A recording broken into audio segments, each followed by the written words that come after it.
Well, hey, what's up, everyone? Welcome back to another episode of the Amazing Seller Podcast. This is episode number 364 and session number 112 of Ask Scott. This is where I answer your questions here on the podcast, and I do it every single Friday. And today, we're going to do the same exact thing. We're going to answer some more of your questions.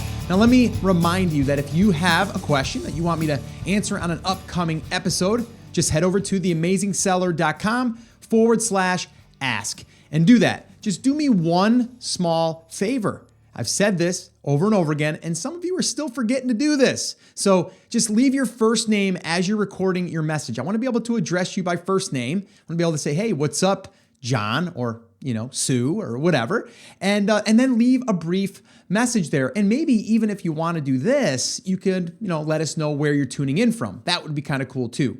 So again, guys, that's theamazingseller.com/ask. And you can do that, ask a question there. We can hang out for a minute and we can have that cup of coffee together, as I always talk about. Now, if you guys are listening to this after Friday, well, then whatever time of the day it is, the week it is, hopefully you're having an awesome, amazing day and a week. And I'm here to give you your dose of some of these questions that you might be asking right now. So that's what we're going to do. We're going to jump into that. Now, I have a couple things that I wanted to discuss before we jump into today's question. You guys always know too, I always have kind of like what's on my mind for this week or what I'm thinking by just listening to other people and all of that stuff. So I want to give you guys a little bit of some of those thoughts here before we kick off today's first question. The other thing is the time that you're listening to this, I would have just gotten back from Sellers Summit, where I'm going to be in Fort Lauderdale. I'm saying this like past tense now because, well, I'm going to be there. Let's see, it's the 18th through the 21st, I think it is. So I am going to be arriving there. We're going to have a TAS meetup, so I'm sure I'll have some updates there for you guys too in the next few episodes. So I'll be giving you guys a full update of that Sellers Summit, what I learned from it, what I took away. So look forward to hearing about that on an upcoming episode. And it's going to be a blast, I know. And as you're listening to this, it's already going to be in the past, but I just know it's going to be amazing. So getting excited about that. The last thing is we are going to have a TAS meetup in North Carolina. All right. And that's going to be on June 23rd. Okay. This is the first time I've done one in North Carolina, not far from where I live now in South Carolina. It's just outside of Charlotte. So if you want the details on that, okay, the date, the time, and also the location, you can head over to theamazingseller.com/NC for North Carolina. So theamazingseller.com/NC. And if you wanted to attend that, it's totally free. All you have to do is really just let us know that you're coming by going to that event page and then just saying that you're going to be attending. That's it. It's going to be free. We're going to be hanging out at a coffee shop. I think it's going to be a coffee shop. As of right now, we pretty much have it nailed down, but by the time you listen to this, it'll all be worked out. So definitely go to that link if you're interested or if you're in the area and you wanted to come hang out with us for a cup of coffee or a drink or whatever. And that would be really, really cool. So the one thing I wanted to talk about before we jump into today's question is kind of what's on my mind. And, I've been through a lot of different, start and stops. And I've also seen a lot of other people that start and stop. And I mean start and stop in anything. It doesn't have to be just business. Just why do people start something, but then they don't continue, and I get it, right? Like life gets in the way. It happens to all of us. I know as far as my fitness went off the rails for a little while. I was in great shape about 3 years ago. And then things just started to slip out of routine and out of my commitment to myself and all of that stuff. And I got kind of lazy, to be honest with you. And maybe I even spent a little bit too much time thinking about my businesses and stuff. Like some of that stuff can start to creep into your daily activities, your daily life. And that happened to me. I'm proud to say that right now I'm totally locked in. I have been now for over 3 months now and feeling amazing. And the diet is in check. And I mean the diet, I'm still eating food. I'm still eating good stuff. It's just, it's better choices. And I'm working out daily and all of that stuff. But the thing is now that I have that momentum, now that I have, I'm seeing some of those results, it allows me, it makes me want to keep pushing. And the same thing goes when you're starting a new project or a new business. depending on where you are.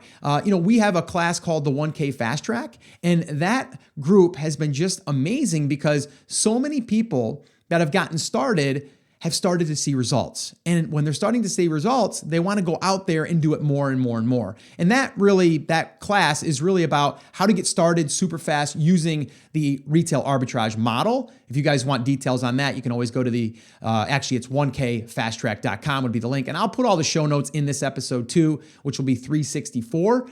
So definitely go check out the show notes. I'll have all the links there.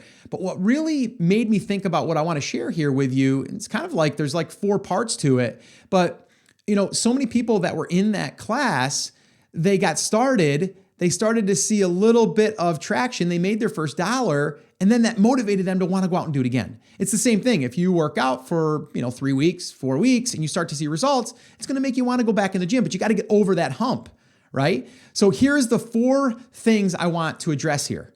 Number 1, you have to start, okay? You have to start. But sometimes it's hard to start if you don't commit. So that's the second part of it. So we're going to start, we're going to commit, and then we're going to commit to doing what?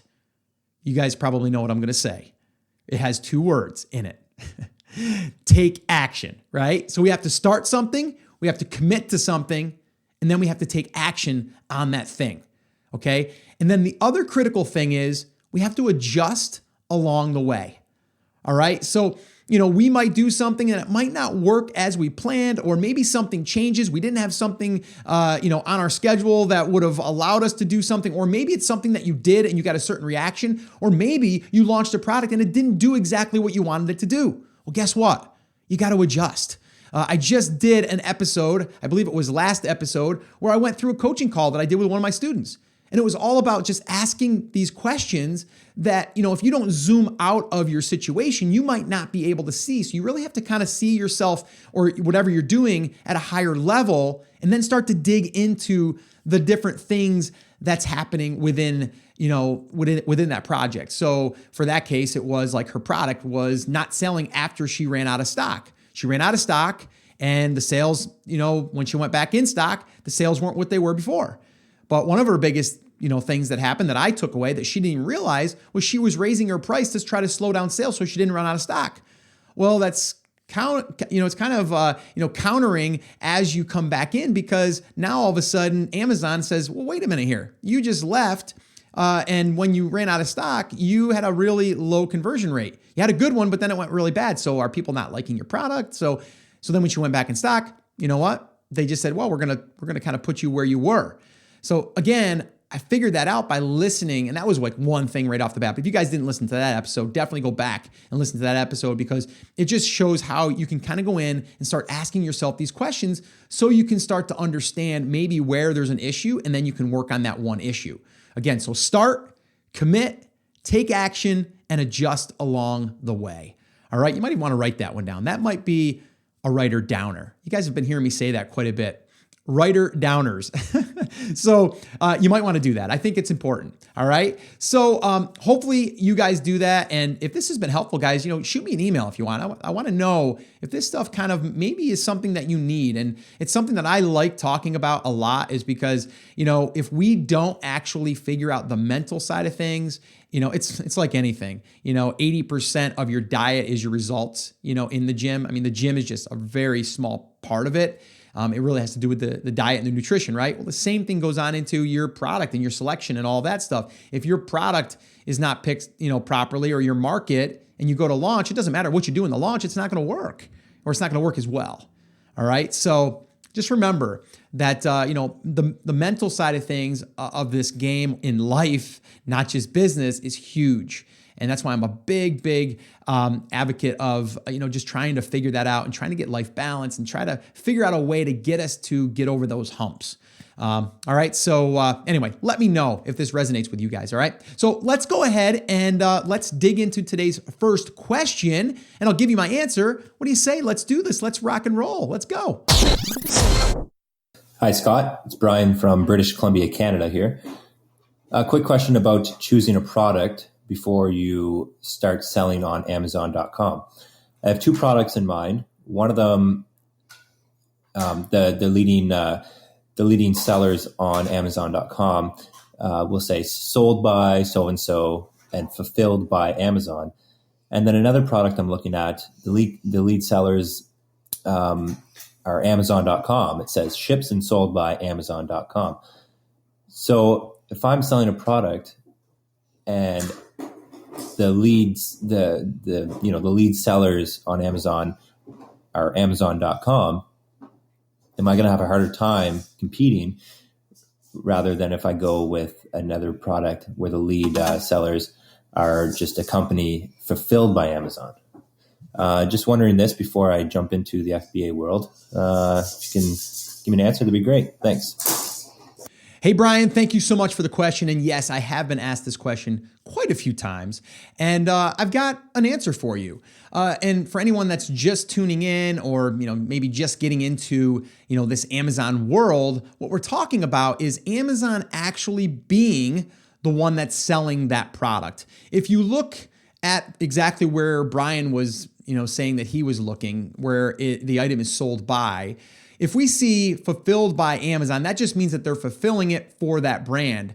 But there's a lot of products that are sold by Amazon, meaning that Amazon now manufactures that product or has it manufactured or bought someone's brand.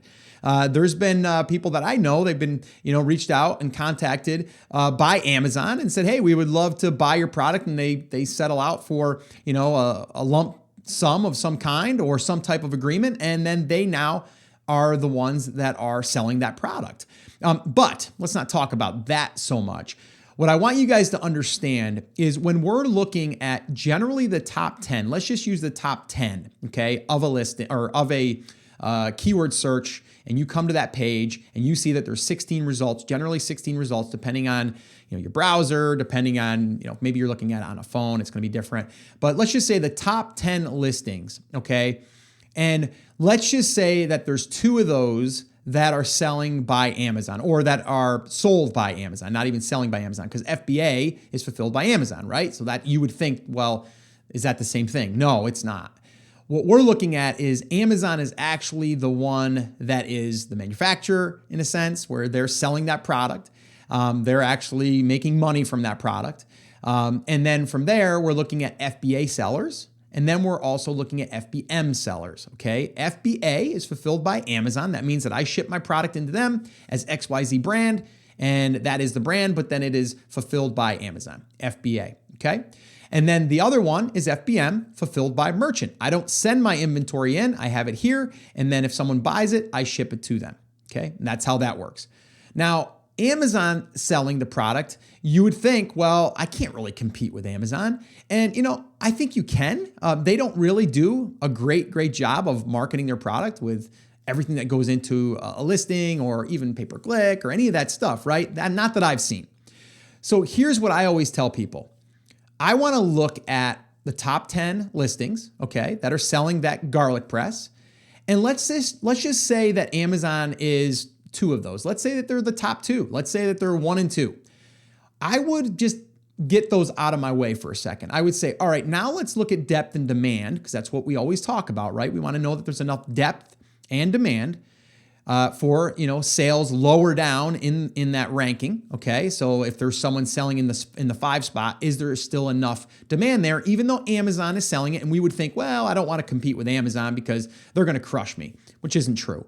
But let's just say that you did that. I would rule out those top 2, and then I would just go ahead and take the 8 below those, okay, or the 8 that are left, and then I would use those as my depth and demand gauge.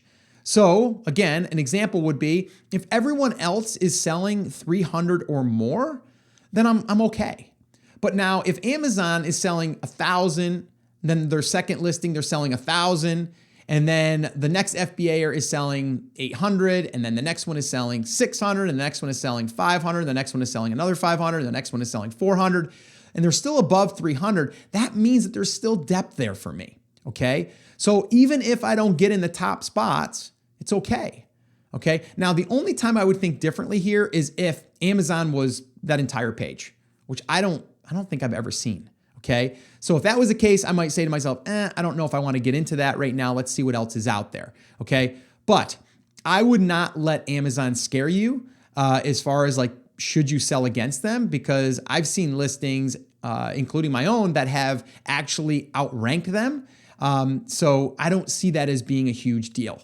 All right. But I always do this to be on the safe side. I just take those two out of my calculations. All right. So I say, well, yes, that shows me that there's more demand than I even need, really. But I'm looking at, again, 10 listings, or 8 in this case, that are 300 sales each at least. Okay. And collectively, they're selling 3,000 units a month. That gives me my 10 units per day. Okay. So that's how I would break that down, Brian, or anyone else listening. That's how I would do it. I always look at depth and demand. That's what I need to look at. And again, in order to look at that stuff, you need to understand how to do depth and demand, searches and kind of do a little bit of that background check. And I did that in episode 189, all the way back to 189. Can't believe it's been that long. I'm probably going to do an updated one for that, showing the depth and demand, but it's pretty much the same.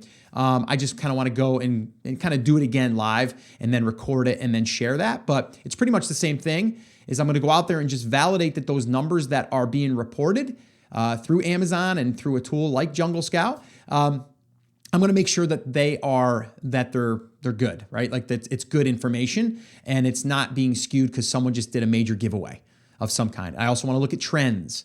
All right. So I want to look at that stuff.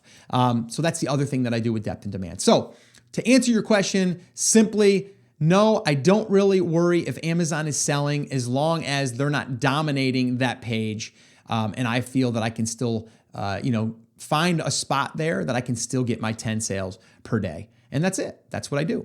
All right. So hopefully that helped you and anyone else in this situation or thinking this. And let's go ahead and listen to another question and I'll give you my answer. Hey, Scott, this is Mike. I am new to your podcast, absolutely loving it. I've been researching FBA and looking into, it looks like something that I think would be perfect for me, and I'm really excited to get into it. So I'm kind of doing all my homework, and your podcast has been a godsend. So thank you so much for it. I have a quick question, and if it's already been answered, then maybe you could direct me to which of the 300 plus podcasts it was on, since I'm still I think I'm on number 10. So I am an American citizen with a permanent address in the U.S. in California. I have Social Security, all that, but I am currently living overseas. I am in the Philippines about 6 to 8 months of the year. What kind of challenges can I expect in terms of paperwork, taxes, legal stuff, as far as you know? I know you're not a lawyer or an accountant, but just as far as you know, I'm not worried about the logistical stuff because I do have associates based in the States to handle receiving, testing, repackaging, and reshipping the inventory. I'm more concerned about the paperwork and the legal tax stuff. And what I could expect to encounter. Thank you again so much for this podcast. I'm new to your podcast, and so I'm still kind of working my way through. So if you could potentially email me when this goes live so I can kind of skip to the front to listen to it before going back to whatever first season episode I am still on, I would really appreciate it. Thank you again so much. I absolutely appreciate you and your show. Okay. Hey, Mike, thank you so much for the question, and thank you for being a new listener. So glad that you found the podcast, and I'm so glad that you're getting value from it. So I appreciate that. I am going to say this, and you kind of already said it. I'm not a legal advisor. I'm not an accountant. I'm not an attorney. I'm not a doctor. All right. But I'm more than happy to kind of just talk about this. If we were sitting at that coffee table, having a nice cup of coffee, this is pretty much what I would say. Number one, you are living, or you still have a residence in the States, from what I gather. And I don't know all the legal stuff as far as like how long do you have to stay in, a certain country in order to be, declared, a citizen and all of that stuff. But I don't think it's that big of a deal, to be honest with you. I wouldn't think so. I guess my first step would be I would probably want to reach out to an attorney, and I would want to ask them, Okay, my residence is here. I'm over here. What do I have to do? Now, you said logistically, you're not really concerned with that. But I guess my question would be to myself, if I was in your situation, is like, do I have to have a bank account set up in, another country if I'm doing business there? And I don't believe you do. Now, I did have a guest on, Jason McGee from World First, and he really specializes in helping e-commerce sellers kind of figure this whole thing out. We had a great conversation on episode 360. I would say definitely go check out that episode and then probably reach out to him. And I would ask him, and if he doesn't know the answer, which he may not, he can direct you. He handles international e-commerce sellers every single day of the week. So he'd probably be someone that I would reach out to and ask those questions. But I personally think because, you do have a residence or a residency here in the States, it's really just about then how are you going to, set up your flow of money?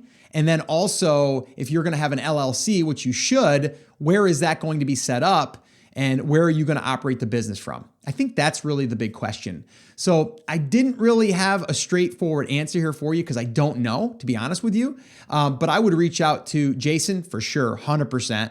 And I would even just go listen to that episode because that might even help because we do talk about if you're living in the States or if you're living in another country, what should you do or what are the things that you should be, thinking about when you're going to do this. So hopefully that's helped you. Again, I want to say thank you for being a listener, Mike. And keep plowing through the episodes. If you have any questions, you know where to find me. And you can always go to theamazingseller.com/F as in Frank, B as in boy. And there's over 40,000 other TASers over there that could help you out as well. All right, so let's go ahead and listen to one more question for today. Then you guys can get on with your day. I can get on with my day, and we can rock and roll, and we can go crush this thing. What do you say? Let's do it. Hi, Scott. Luke here from the UK. I just want to say I love the podcast. I've binged on it for the best part of a year now. I'm pretty much up to date, but so grateful for all the content you've shared and to be part of the Facebook group with like-minded people who are so selflessly willing to share and help you over every hurdle. My question is about enhanced brand content.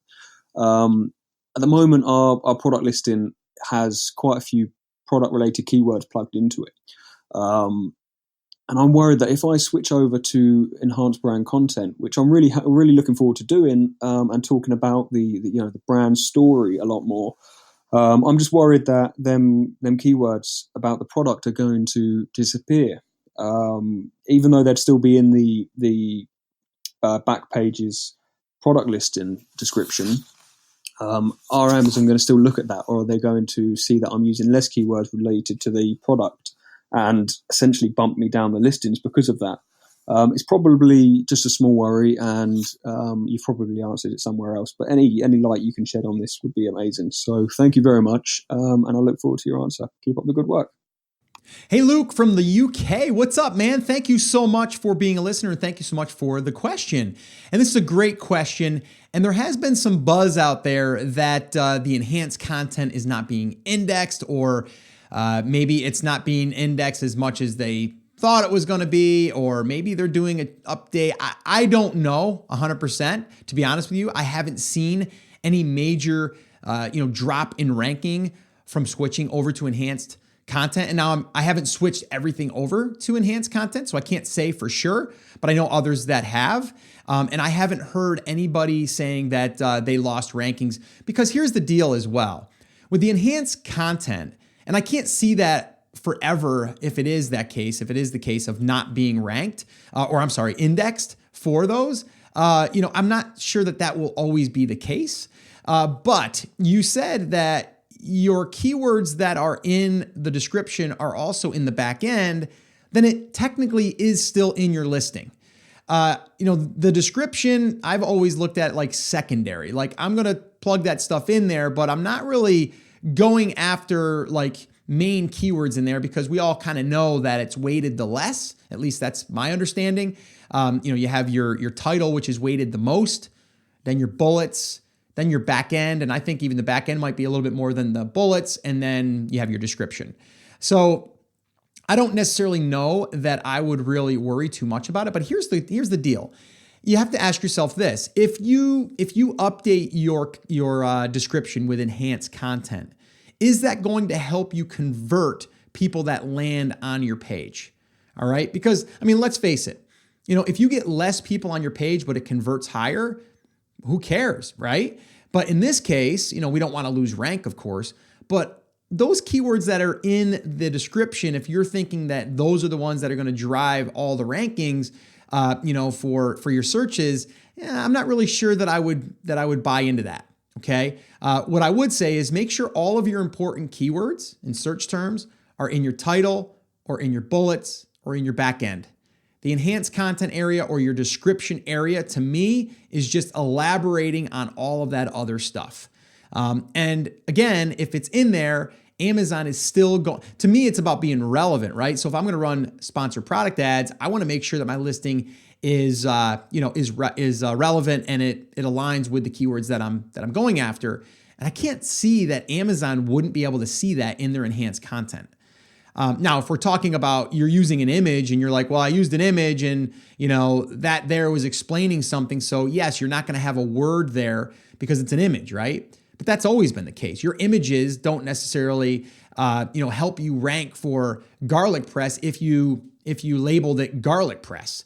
Now, it used to be like that in, and it still may be in Google. If you're looking for images that you load on your blog or your website, that was a trick, years ago was, put your keyword, attached to your image, garlicpress.jpg, something like that. But we're not talking about that. So you have to ask yourself that question. You have to say, like, enhanced content, is that going to help me convert better? And to be honest with you, I'm not sure a lot of people scroll down unless you have a product that needs a lot more deciding, right? Is it an impulse buy or is it something that someone is going to be researching and trying to figure out if this is the right fit for them? Usually then they're going to also look at your reviews if they're that into figuring out if this is the right thing for them. But I get it, right? The brand and the story and everything I think the enhanced content is a great thing to have. Like if you can make that work, definitely do it. I'm not sure I would worry about if I'm going to lose indexing on those keywords because those keywords are pretty much going to be other places. So I really wouldn't worry about that. And I mean, let's be honest, you probably only have a handful of keywords that that are like the golden nugget keywords, right? Those are the ones. And those other ones are like long tail, and you're still going to get picked up for those if you have those in the back end, which they give us plenty of room there, the bullets, your title, and all those other places. If you guys are listening to this and you're like, what the heck is this enhanced content? We did a whole episode on that, myself and Chris Schaefer, that is. That's episode 294. I would definitely recommend listening to that because we kind of talk all about it. That was when they started to roll that out. And we started talking about the pros and the cons, and it's evolved, since then, but it really gives you kind of like how to use it and how you would want to use it. So that's episode 294, theamazingseller.com/294. And you can listen to what we talked about there on enhanced content. So hopefully this helped you. Hopefully it helped anyone listening to this. And again, if we hear anything else and we have, maybe something that comes out from Amazon that says, yes, we are not indexing that, then I'll let you know for sure. We'll have a podcast episode on that, or I'll email everyone on our updates list. But I wouldn't really worry too much about it, but I would ask myself that question. If 100 people land on my page, is that going to help me convert, more people to a buyer? And that's going to pretty much give you your answer, I think, as far as if you should use enhanced content. Because I don't think everyone has to use enhanced content, by the way. I think it's a nice to have feature, but we've talked about this before. A lot of people don't even get down that far in your listing, right? They just look at the pictures, the title, the reviews, and then they might go to the bullets. And then from there, the description, if they even get that far. Usually by then, they might already be over on the checkout page. Who knows? Hopefully they are. All right. So guys, that's going to pretty much wrap up this session. One thing that I forgot to mention, which I should have mentioned in the beginning here, but I got so excited to get on here with you guys and jump into some of those questions, is we just wrapped up our 5-phase workshop last night, which was awesome, by the way. And we did it live. And what that basically is, if you haven't attended one of those in the past, is where we take you through the entire process of picking a product, sourcing a product, doing a pre-launch, doing a launch, and then promoting that product to get more sales and to really get the ball rolling. And we went through the entire process. We did it on a live workshop last night. You can actually listen to and watch the replay right now. It's available if you're listening to this May 26th or before June 1st. So if you want to check that out, head over to theamazingseller.com/workshop, and that replay will be there for you. We also give some downloads and some notes that you guys can have so that way to help you go through that entire process. And the other announcement I want to make really quickly, which I never really do here on the show, is some of you know we have a private label classroom where we actually take people through the entire process, and we have a community, and we do coaching, we do hangouts, we do all that stuff inside of a private group. All right, that there is also going to be closing by May 31st. So if you're interested at all in that program, go to the workshop, watch the workshop, go through all that material, and from there we'll actually show you exactly what it looks like inside of the class. And if you're interested, awesome. And if you're not ready, or maybe you don't need it, that's cool too. All right, but just go over to the workshop page and you'll see all the details there at theamazingseller.com/workshop. All right, guys, so that's it. That's going to wrap it up. Remember, I'm here for you. I believe in you, and I am rooting for you, but you have to. Come on, say it with me. Say it loud. Say it proud. Take action. Have an awesome, amazing day, and I'll see you right back here on the next episode.